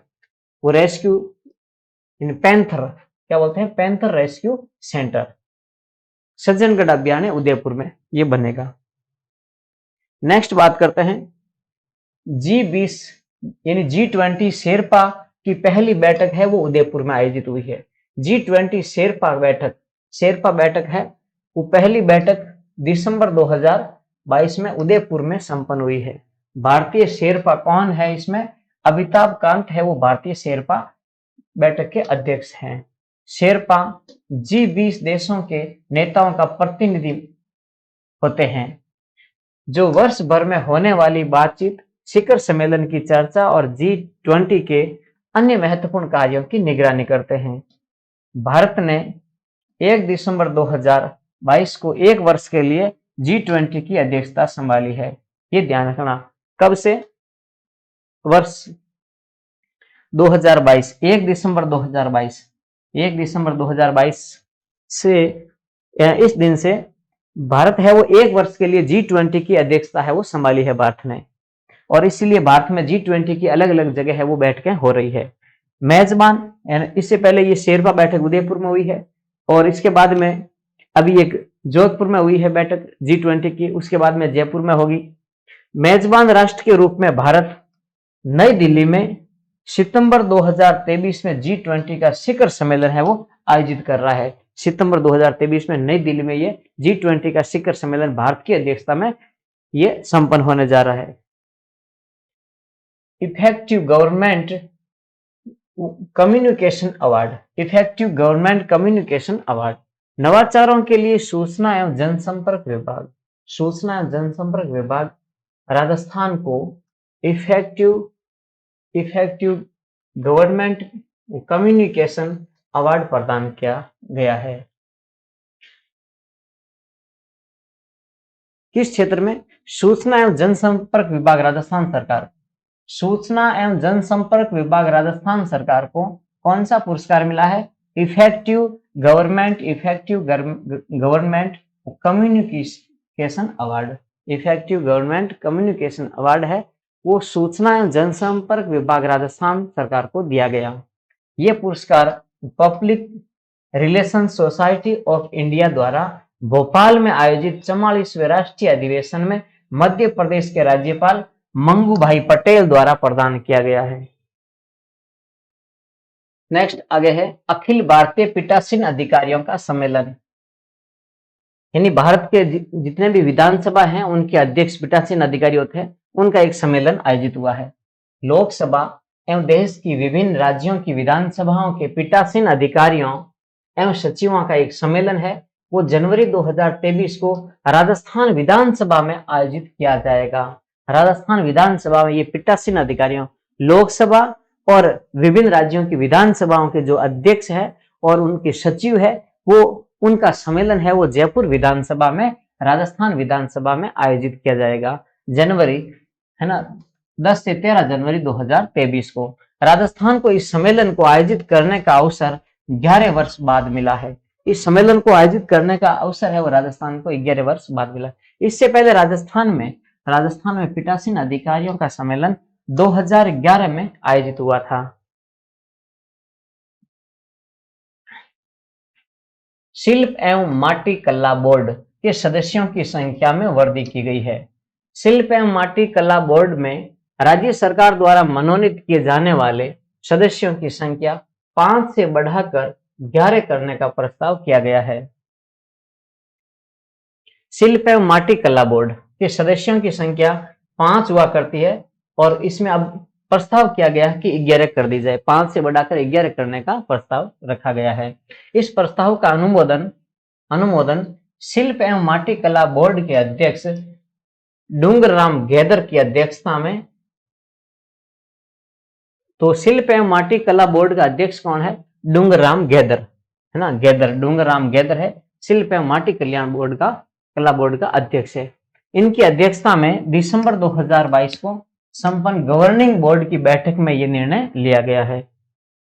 डूंगरराम गेदर, शिल्प एवं माटी कला बोर्ड के अध्यक्ष, इन्होंने कहा कि 5 सदस्यों के बजाय कितने सदस्य होने चाहिए? 11, ये प्रस्ताव रखा है। ईआरसीपी क्या है ये? ईआरसीपी राज्य में पूर्वी राजस्थान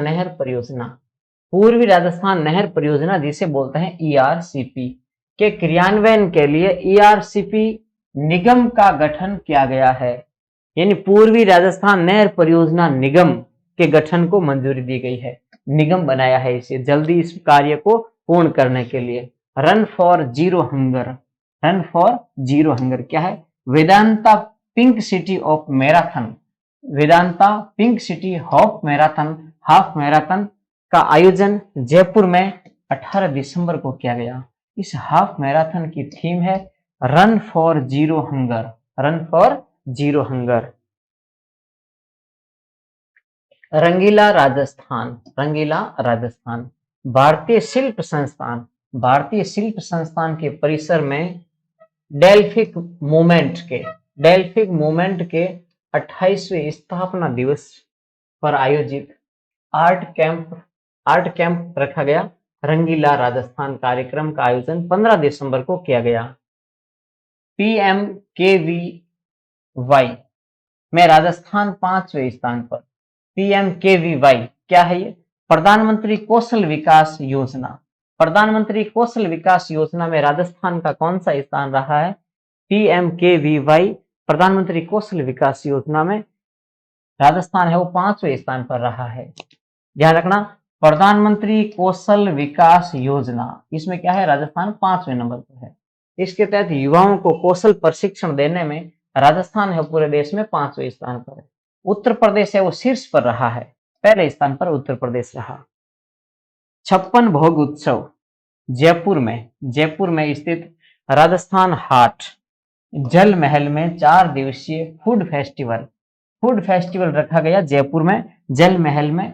और वहां पर फूड फेस्टिवल का नाम क्या रखा गया? फूड फेस्टिवल का नाम रखा गया 56 भोग उत्सव 2022। यह दिसंबर 2022 में आयोजित किया गया जयपुर में।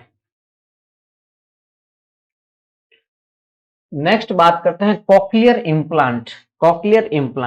राजस्थान देश का ऐसा पहला राज्य है जहां कॉकलियर इम्प्लांट सरकारी अस्पताल में निःशुल्क किया जा रहा है। राजस्थान ऐसा देश में पहला राज्य बन गया है जहां पर कॉकलियर इम्प्लांट सरकारी अस्पताल में निःशुल्क है, वो किया जा रहा है। वस्तुतः कुछ बच्चों में जन्म से कॉकलियर इम्प्लांट क्या है बात करते हैं। कुछ बच्चों में जन्म से सुनने और बोलने की अक्षमता होती है, जो एक गंभीर समस्या है जिसका असर आजीवन रह सकता है। इसका उपचार कॉकलियर इम्प्लांट द्वारा किया जाता है। यह है कॉकलियर इम्प्लांट। मुंह में गले में एक लटकता हुआ ऐसा मांस का टुकड़ा लटकता है, वो है कॉकलियर। वो बोलने में वही महत्वपूर्ण है ना, बोलने के लिए वही महत्वपूर्ण है, उसके द्वारा अपन बोल नहीं सकते। वो किसी के जन्म के साथ ही होता नहीं है किसी के। कोई बच्चे ऐसे होते हैं जिनका जन्म के साथ ही वो होता ही नहीं है, उसके बाद में वो डॉक्टर है उसे विकसित करते हैं, एक नस से विकसित करके वहां उसको एडजस्ट किया जाता है, वो कॉकलियर इम्प्लांट है। इस मामले में राजस्थान देश का पहला ऐसा राज्य है जिसमें सरकारी अस्पताल में कॉकलियर इम्प्लांट है वो निःशुल्क किया जा रहा है।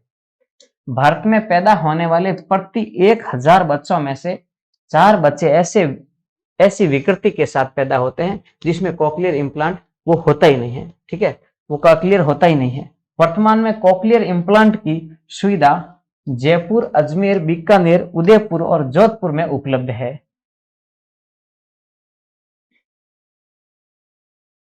खादी ग्रामोद्योग प्रदर्शनी 2022-23 राजस्थान खादी ग्रामोद्योग बोर्ड की ओर से राष्ट्रीय स्तरीय खादी ग्रामोद्योग प्रदर्शनी 2022-23 का आयोजन जयपुर के न्यू गेट स्थित रामलीला मैदान में 2 दिसंबर 2022 से 12 जनवरी 2023 तक आयोजन इसका किया गया है। इसका राष्ट्रीय स्तरीय खादी ग्रामोद्योग प्रदर्शनी 2022-23 का आयोजन जयपुर में हुआ है। ये ध्यान रखना। प्रदर्शनी में राजस्थान, मध्य प्रदेश, पश्चिम बंगाल, उत्तर प्रदेश, उत्तराखंड, दिल्ली, जम्मू कश्मीर, गुजरात सहित कई राज्यों की खादी ग्रामोद्योग इकाइयां द्वारा अपने उत्पादों को बिक्री हेतु प्रदर्शित किए गए। ये राज्य सारे आपको याद करने की कतई जरूरत नहीं है। इन विभिन्न राज्यों की है वो खादी संबंधी उत्पाद है वो प्रदर्शित किए गए। उत्पादित खादी वस्त्रों पर 50% की विशेष छूट 30 जनवरी 2023 तक वो जारी रहेगी। 50% इन पर खादी पर छूट रही है। राजस्थान खादी ग्रामोद्योग बोर्ड के अध्यक्ष कौन है? ब्रज किशोर शर्मा। राजस्थान खादी ग्रामोद्योग बोर्ड के अध्यक्ष कौन है वर्तमान में? ब्रज किशोर शर्मा है। राजस्थान खादी एवं ग्रामोद्योग बोर्ड के उपाध्यक्ष है पंकज मेहता। खादी ग्रामोद्योग बोर्ड के उपाध्यक्ष पंकज मेहता, अध्यक्ष है ब्रज किशोर शर्मा।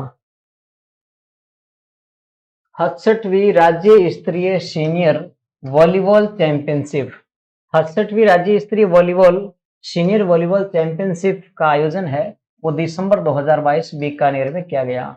वॉलीबॉल चैंपियनशिप है सीनियर लेवल की, वो 67वीं है, वो राज्य स्तरीय चैंपियनशिप है। ये कहां पर आयोजित हुई है? वॉलीबॉल की है, ध्यान रखना, ठीक है। ये हुई है बीकानेर में। उक्त चैंपियनशिप के पुरुष एवं महिला दोनों वर्गों में खिताब है वो जयपुर ने जीता है। जयपुर ने दोनों वर्गों में, पुरुष और महिला दोनों वर्गों में जयपुर ने जीता है। ये बीकानेर में इसका आयोजन हुआ है। वॉलीबॉल की ये चैंपियनशिप थी। जयपुर ने महिला वर्ग के फाइनल में हनुमानगढ़ को तथा पुरुष वर्ग में झुंझुनू को पराजित किया। दोनों वर्गों में जयपुर जीता है। महिलाओं में हनुमानगढ़ को हराया है, पुरुषों में झुंझुनू को पराजित किया है। बजट वाटिका, बजट घोषणा 2022-23 की अनुपालना में राजस्थान के सभी जिलों में संचालित 925 महात्मा गांधी अंग्रेजी विद्यालयों में जनवरी 2023 से बाल वाटिकाओं की शुरुआत होगी। बाल वाटिकाएं, महात्मा गांधी जो अंग्रेजी माध्यम विद्यालय है, जो बजट घोषणा 2022-23 में की थी कि 925 अंग्रेजी माध्यम के महात्मा गांधी अंग्रेजी माध्यम स्कूल शुरू किए जाएंगे। उन स्कूलों में 1 जनवरी 2023 से बाल वाटिकाओं की शुरुआत होगी। जो जिनमें है वो 3 वर्ष तक की आयु के बच्चे हैं वो प्री प्राइमरी में एडमिशन लेंगे। 3 वर्ष तक, 3 वर्ष की आयु के बच्चे, बाल वाटिकाएं शुरू होगी। उन इंग्लिश मीडियम महात्मा गांधी स्कूलों में बाल वाटिकाएं शुरू होगी जिनमें 3 वर्ष के बालक है वो प्री प्राइमरी, इन पूर्व प्राथमिक में कक्षा में एडमिशन लेंगे। बाल वाटिकाओं में प्री प्राइमरी कक्षाओं के लिए शिक्षण कार्यक्रम 3 वर्ष का होगा, है ना। इनका 3 वर्ष का ये कार्यक्रम चलेगा। 6 वर्ष तक ये इसी बाल वाटिका में पढ़ेंगे। प्रथम वर्ष 3 वर्ष या इससे अधिक आयु के बच्चों को प्रवेश दिया जाएगा। नेक्स्ट आगे है बाल वाटिकाओं में कक्षाएं हैं सप्ताह में 5 दिन लगेगी। बाल वाटिकाओं में कक्षाएं कितने दिन लगेगी? 1 सप्ताह में 5 दिन लगेगी। और इनकी अवधि है वो प्रतिदिन 4 घंटे रहेगी। प्रतिदिन 4 घंटे ये बाल वाटिकाओं की कक्षाएं लगेगी और सप्ताह में 5 दिन लगेगी। बच्चों का आकलन सतत एवं व्यापक मूल्यांकन पद्धति से होगा। तो ऐसा हो छोटा बच्चों का कक्ष, इस प्रकार के छोटे बच्चों का वो कक्ष बनाया जाएगा। नेक्स्ट आगे विंटर नेशनल ब्रिज प्रतियोगिता 64वीं Akhil Bharatiya winter national bridge प्रतियोगिता का आयोजन जयपुर के SMS स्टेडियम के इंडोर हॉल में किया गया। उल्लेखनीय है कि 2018 के एशियन गेम्स में ब्रिज को शामिल किया गया था। एक खेल शामिल हुआ है नया एशियन गेम्स में, ब्रिज खेल। इसके लिए एक प्रतियोगिता आयोजित हुई है जयपुर में। इसमें भारत ने 2 स्वर्ण और 2 कांस्य पदक जीते थे। इसमें गोल्ड मेडल प्रवीण वर्धन और शिवनाथ डे सरकार ने जीते हैं। तो यह है विंटर नेशनल ब्रिज प्रतियोगिता SMS स्टेडियम जयपुर में आयोजित हुई। नेक्स्ट बात करते हैं सुदर्शन प्रहार अभ्यास, युद्ध अभ्यास है सुदर्शन प्रहार। भारतीय सेना के सुदर्शन चक्र कोर के शाहबाज डिवीजन के सैनिकों ने 29 नवंबर 2022 को राजस्थान के रेगिस्तान में रेगिस्तान में सुदर्शन प्रहार का युद्ध अभ्यास किया है। नेक्स्ट आगे, गंग नहर परियोजना एवं अन्य परियोजनाओं हेतु अनुदान।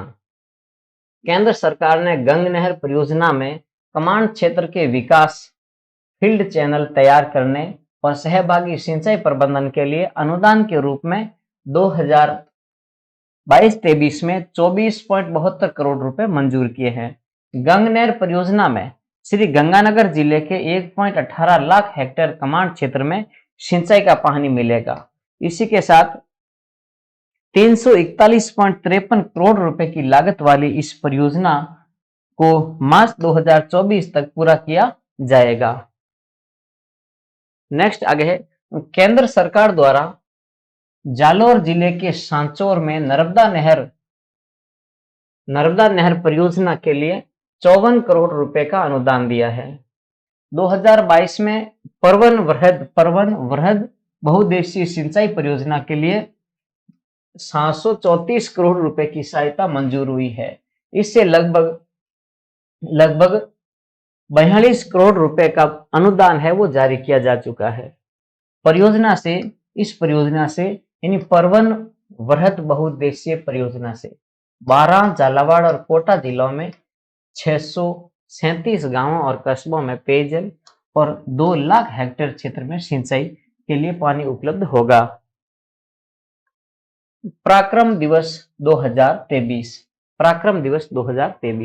जैसलमेर सैन्य स्टेशन और लोंगेवाला युद्ध स्मारक में पाकिस्तान के साथ 1971 के युद्ध के दौरान लोंगेवाला संघर्ष में भारत की जीत की 51वीं वर्षगांठ है वो 4 दिसंबर 2022 को पराक्रम दिवस के रूप में मनाई गई।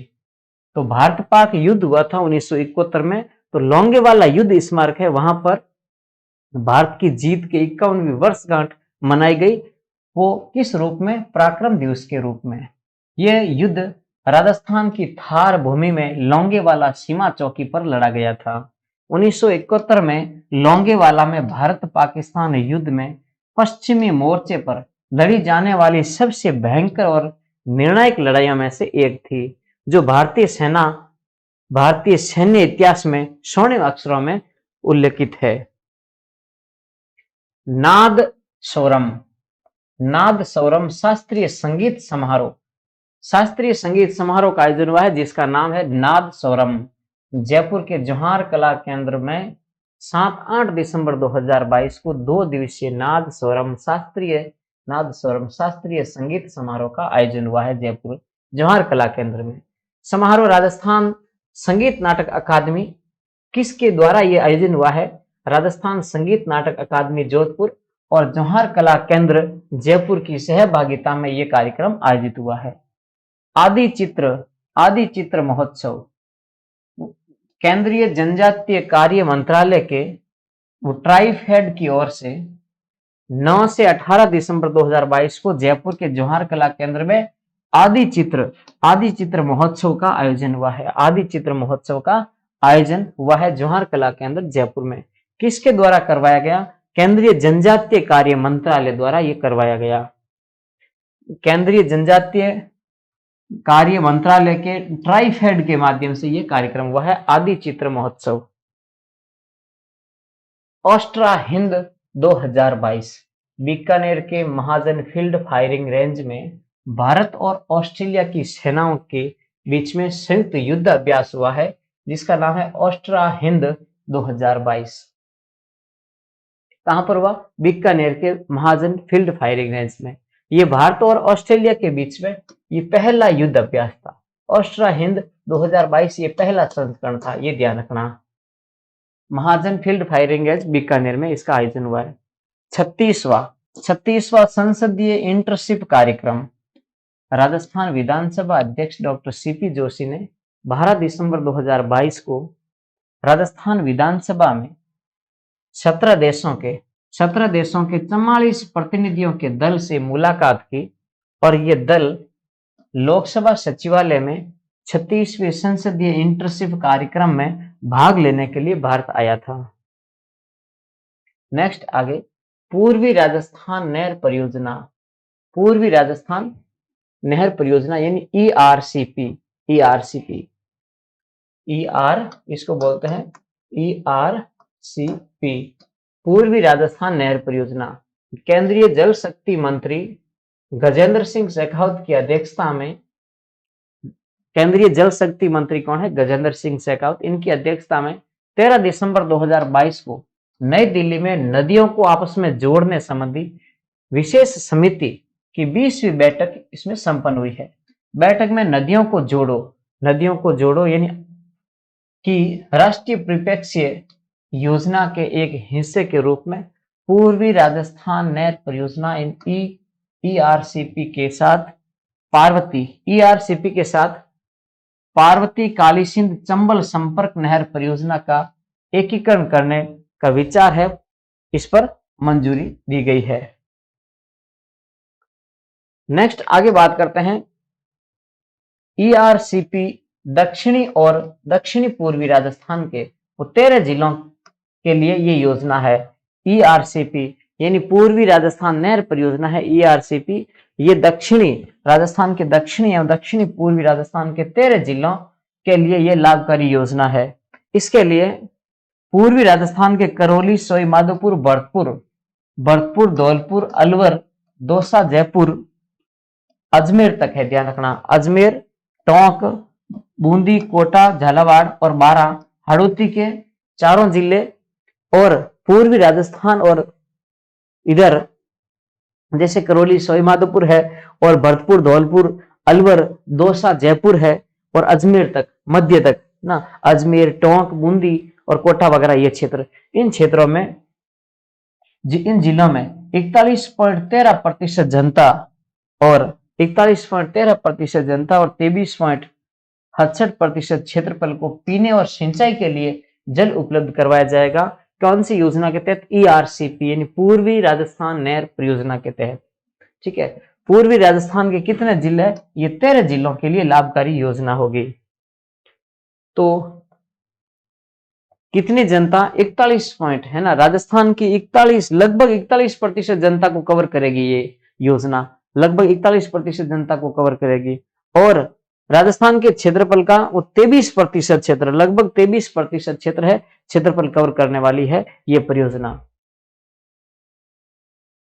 Jayarangam theatre festival, Jayarangam theatre festival Jaipur के जवाहर कला केंद्र में 18 दिसंबर 2022 से जयरंगम थिएटर फेस्टिवल की शुरुआत हुई है।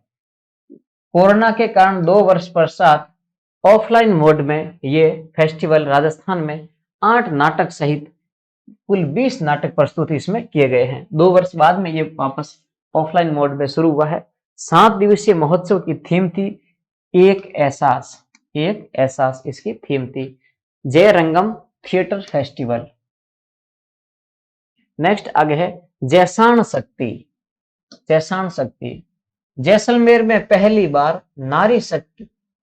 नारी शक्ति टीना डाबी ने, नारी शक्ति टीना डाबी यानी वर्तमान में जैसलमेर जिला की कलेक्टर है टीना डाबी। जैसलमेर में पहली बार नारी शक्ति टीना डाबी ने सुशासन के नवाचार के रूप में जैसाण शक्ति लेडीज फेस्टिवल की शुरुआत की है। जैसाण शक्ति लेडीज फर्स्ट है ना, जैसाण शक्ति लेडीज फर्स्ट, जैसाण शक्ति लेडीज फर्स्ट यानी महिला प्रथम, महिला फर्स्ट कार्यक्रम की अभिनव शुरुआत की है। इस अभियान का मुख्य उद्देश्य है जिले में बालिकाओं के सुरक्षित जन्म। कार्यक्रम का नाम क्या है? जैसाण शक्ति। जैसलमेर की जिला कलेक्टर टीना डाबी ने शुरुआत की है। जैसाण शक्ति लेडीज फर्स्ट कार्यक्रम, जैसाण शक्ति लेडीज फर्स्ट कार्यक्रम की शुरुआत हुई है। उद्देश्य है इस जिले में बालिकाओं के सुरक्षित जन्म, शिक्षा और स्वास्थ्य को सुनिश्चित करने और महिलाओं को सामाजिक, आर्थिक और कानूनी रूप से सशक्त बनाने संबंधी कार्य किया जाएगा। इस अभियान की थीम है महिलाओं और बालिकाओं का उत्थान। इस अभियान की थीम है महिलाओं और बालिकाओं का उत्थान। इस अभियान में विद्या सखी की अहम भूमिका रहेगी, विद्या सखी की अहम भूमिका रहेगी, जो शिक्षा से वंचित बालिकाओं को पुनः स्कूली शिक्षा से जोड़कर उन्हें आगे लाएगी। नेक्स्ट बात करते हैं integrated software solution with e prison programme. Integrated software solution with e prison programme. मुख्य न्यायाधीश पंकज मित्तल, राजस्थान हाईकोर्ट के मुख्य न्यायाधीश पंकज मित्तल ने 13 दिसंबर 2022 को राजस्थान उच्च न्यायालय जयपुर पीठ के सभागार में इंटीग्रेटेड सॉफ्टवेयर सॉल्यूशन ई प्रिजन प्रोग्राम की शुरुआत की है। इससे न्यायालय के प्रकरणों से जुड़े विचाराधीन बंदियों की सभी सूचना जेल प्रशासन के ई प्रिजन सॉफ्टवेयर से प्राप्त की जा सकेगी। ऐसा करने वाला राजस्थान उच्च न्यायालय पूरे देश का पहला उच्च न्यायालय बन गया है। इस प्रकार की व्यवस्था करने वाला ई प्रिजन है ना, ई प्रिजन। इन बंदियों की ऑनलाइन जानकारी है वो उपलब्ध हो सकेगी। इन विचाराधीन बंदियों की सभी सूचनाएं जेल प्रशासन के एक पोर्टल है, जेल प्रशासन का सॉफ्टवेयर है ई प्रिजन सॉफ्टवेयर, उसके माध्यम से प्राप्त हो सकेगी। इस प्रकार करने वाला राजस्थान हाईकोर्ट देश का पहला हाईकोर्ट बना है। नेक्स्ट आगे बढ़ते हैं। केंद्रीय संसदीय कार्य और संस्कृति राज्य मंत्री अर्जुन लाल मेघवाल, बीकानेर के है ये अर्जुन लाल मेघवाल, जो केंद्र सरकार में मंत्री है। केंद्रीय संसदीय कार्य और संस्कृति राज्य मंत्री का दर्जा है इनको। अर्जुन लाल मेघवाल ने 1 दिसंबर 2022 को जयपुर स्थित राजभवन में राज्यपाल कलराज मिश्र से मुलाकात कर अपनी 2 पुस्तकें हैं उनका विमोचन करवाया है। अपनी 2 पुस्तकें, एक का नाम है दिव्य पथ दाम्पत्य का। अर्जुन लाल मेघवाल जो केंद्र में राज्य मंत्री है, उन्होंने राज्यपाल को 2 पुस्तकें अपनी भेंट की है। उनमें एक पुस्तक है दिव्य पथ दाम्पत्य का, और दूसरी है एक सफर हम सफर के साथ और दिव्य पथ दाम्पत्य का। ये 2 पुस्तकें अपनी उन्होंने खुद ने लिखी है और राज्यपाल को भेंट की है। नेक्स्ट आगे, राज्य सरकार उज्ज्वला योजना से जुड़े बीपीएल और गरीब लोगों को वर्ष में 12 सिलेंडर, उज्ज्वला योजना से जुड़े बीपीएल एवं गरीब लोगों को एक वर्ष में 12 सिलेंडर है वो 500 रुपए में उपलब्ध करवाएगी राज्य सरकार। और ये योजना 1 अप्रैल 2023 से लागू होगी। 1 अप्रैल 2023 से ये योजना लागू की जाएगी। राजस्थान का वर्ष 2020-21 में देश में इसबगोल और मेथी के उत्पादन में प्रथम स्थान रहा है। 2020-21 में राजस्थान में इसबगोल और मेथी के उत्पादन में प्रथम स्थान रहा है। और जीरा, लहसुन, सौंफ में राजस्थान दूसरे स्थान पर रहा है। अजवाइन धनिया में राजस्थान तीसरे नंबर पर है। ये बात ध्यान रखनी। इसबगोल और मेथी में, इसबगोल और इन जिसको गोड़ा जीरा बोलते हैं, और मेथी में राजस्थान पहले स्थान पर। जीरा, लहसुन, सौंफ में राजस्थान दूसरा है। अजवाइन धनिया में तीसरा स्थान राजस्थान का है। नेक्स्ट बात करते हैं, राज्य सरकार द्वारा प्रदेश में फसल बीमा पॉलिसी वितरण वर्ष 2021 खरीफ फसल के समय से गांवों में शिविर लगाकर किया जा रहा है। ऐसा करने वाला राजस्थान देश का पहला राज्य है। क्या है? राज्य सरकार है प्रदेश में फसल बीमा पॉलिसी वितरण कर रही है। फसल बीमा पॉलिसी वितरण में 2021 खरीफ फसल के समय 2021 में खरीफ फसल के समय फसल बीमा पॉलिसी वितरण करने के लिए गांव में जाकर शिविर लगा के ये बीमा पॉलिसी करवाई। ठीक है, फसलों का बीमा करवाया। ऐसा करने वाला राजस्थान पूरे देश में पहले स्थान पर है, पहला राज्य है राजस्थान। प्रदेश में रोजगार मेलों की शुरुआत जोधपुर से नवंबर 2022 को हुई है, जिसके बाद में इन 13 नवंबर को जोधपुर में हुई है, और 14-15 नवंबर को जयपुर में, और 29-30 नवंबर को ये बीकानेर में जॉब फेयर का आयोजन किया गया। जॉब फेयर का रोजगार के लिए जॉब फेयर का आयोजन पहले जोधपुर में हुआ है 11-13 नवंबर को, फिर 14-15 नवंबर को जयपुर में, पहले जोधपुर फिर जयपुर फिर बीकानेर में जॉब फेयर का आयोजन हुआ है। ठीक है, नवंबर महीने में हुआ। शिक्षा मंत्री और अलवर जिले के प्रभारी मंत्री बीडी कला, बुलाकीदास कला, बीडी कला द्वारा अलवर जिले की टहला तहसील का उद्घाटन किया है। दादूपंथी साहित्य शोध संस्थान जयपुर, दादूपंथी साहित्य शोध संस्थान जयपुर द्वारा कोटड़ा दौलतपुर में आयोजित हिंदी अनुशीलन पत्रिका के दादू दयाल विशेषांक के लोकार्पण समारोह में राज्यपाल कलराज मिश्र को दादू रत्न अलंकरण से सम्मानित किया गया। राज्यपाल कलराज मिश्र को दादू रत्न अलंकरण से सम्मानित किया गया। नेक्स्ट है जयपुर जिले की सादुलपुर तहसील के गांव बिंजावास के सत्यनारायण चौधरी को मुंबई का joint commissioner law and order बनाया गया है। तो जयपुर के रहने वाला है सादुलपुर तहसील का बिंजावास गांव का सत्यनारायण चौधरी को क्या बनाया है? मुंबई में joint commissioner law and order बनाया गया है। नेक्स्ट आगे बढ़ते हैं। राजस्थान सरकार प्रदेश में जमीनों के कारोबार में धोखाधड़ी पर नियंत्रण के लिए राज्य के गृह सचिव की अध्यक्षता में एक उच्च स्तरीय समिति का गठन वो किया है।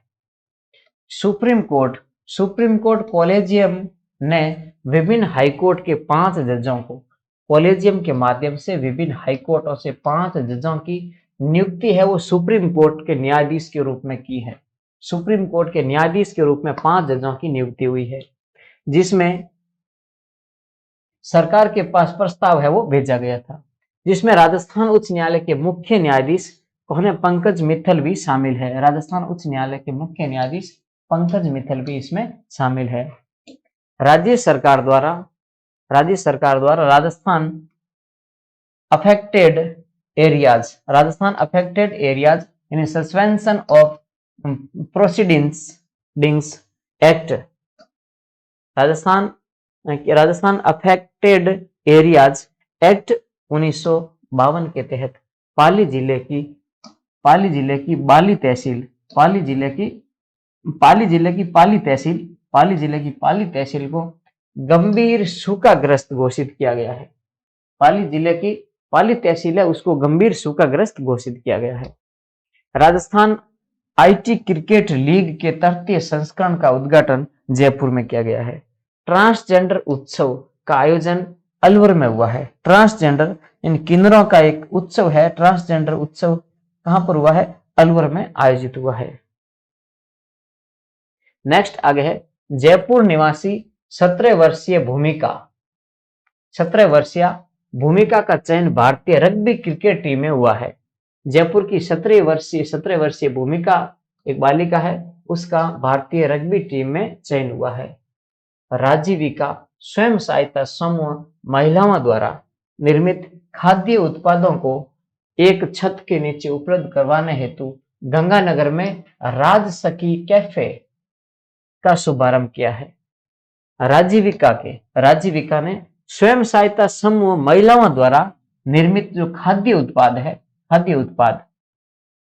उनको एक ही छत के नीचे उपलब्ध करवाने के लिए श्री गंगानगर में राजसखी कैफे का शुरुआत की है। गंगानगर में राजसखी कैफे की शुरुआत की है। 2015-16 में राज्य का जन्म पर लिंगानुपात वो 929 था। कितना? 929 2015 में। ये अलग से 2011 की जनगणना के अनुसार आंकड़े अलग से याद रखने हैं, ठीक है, लेकिन कुछ आंकड़े ये भी याद रखना है। 2015-16 में राज्य का लिंगानुपात है वो 929 था, जो 2021-22 में 947 हुआ है। राजस्थान का लिंगानुपात 2015-16 में कितना? 929 और 2021-22 में कितना हुआ है? वो 947 हो गया है। 947 हो गया। कितने से? 929 से 947।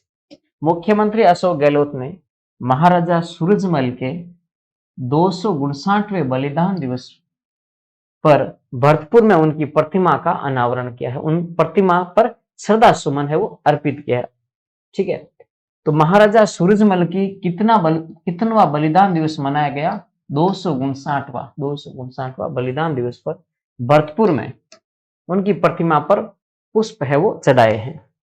तो इसी के साथ दिसंबर माह का जो करंट जीके राजस्थान का वो अपन कंप्लीट कर चुके हैं। फिर नेक्स्ट वीडियो के साथ मिलते हैं। थैंक यू, धन्यवाद।